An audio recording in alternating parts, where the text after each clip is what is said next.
This could be a long one, but I'm trying to not make it too long, okay? I'm harping this. Out of all these 4 tiers, again, the personal information, hard inquiries, your accounts, and public record, out of all these 4 tiers, the one that you want to make sure is the most up to date is your personal information. I'm going to give you several reasons to why. Reason number one is this. In the case of you having to repair your credit, meaning you have to dispute the hard inquiries, late payments and collections, and all that stuff, anything in the section of personal information that is old, outdated, and erroneous are attached to the negative items in your credit report. So meaning, if you're disputing a collection account with the bureaus, okay, because they're going to look at this personal information section to see what name and address is attached to the collection account, because years ago, stuff could happen, and then you could have an account go delinquent, right? And now you have the collection account. You also have a bunch of hard inquiries attached to you at this address you lived at. So look at the section, they'll come back and say, oh, it's verified it was you, but here's the problem with that. Number one, how did they know it was you beyond shadow of doubt? They don't. Number two, I've had clients look at the section, they've had their names misspelled. I've had their name misspelled in the section. I had one client who had state highways as his aliases on there. I've had clients where they've had old addresses on there that they never lived at. They've had their addresses, their home addresses be incorrect. Whole bunch of stuff, right?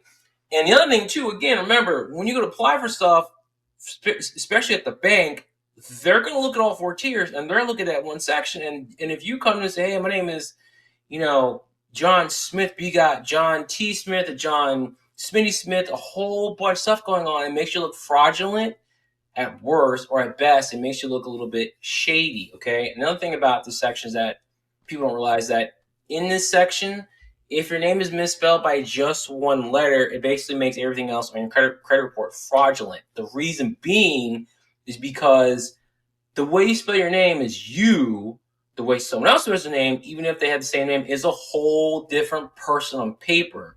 For example, my full name is Matthew. I spell it with 2 T's, but some people name Matthew spell it with 1, or they may spell the ending with THEIEU. I've seen that before, right?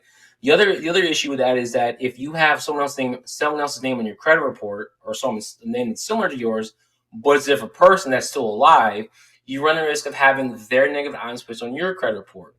Continuing along with this section, you want to make sure your address, your current address, is correct amongst all 3 bureaus, because again, when you apply for credit, if you put down the wrong home address on the application, okay, you could be declined just because of that. Also, when you have old addresses on your file, there's a good chance someone else is living there, and if that person runs into financial difficulty, you can have their stuff placed on your credit report. Also, again, when it comes to repairing your credit, if you have stuff in collections, collection agencies will do anything illegal and shady to get money out of you. And this has been done before to people. When you have items in collections, if they're going to take you to court, they will intentionally have the court summons go to the old addresses on your credit report so you don't purposely get them. Why would they do that? Well, when they want to take you to court, they're trying to get that money from you, right? So in their defense, they can say, hey, Your Honor, we mailed the defendant, they didn't show up. Well, yeah, of course the defendant didn't show up, because they never got the court summons, because it went to an older address that they don't live at. And so because of that, guess what? You don't know about it, but the court summons was mailed to you. You get sued, and they get a default judgment in their honor, and I mean in their name. And so I've had clients be like, "Why am I getting sued? I didn't know about this." It happens.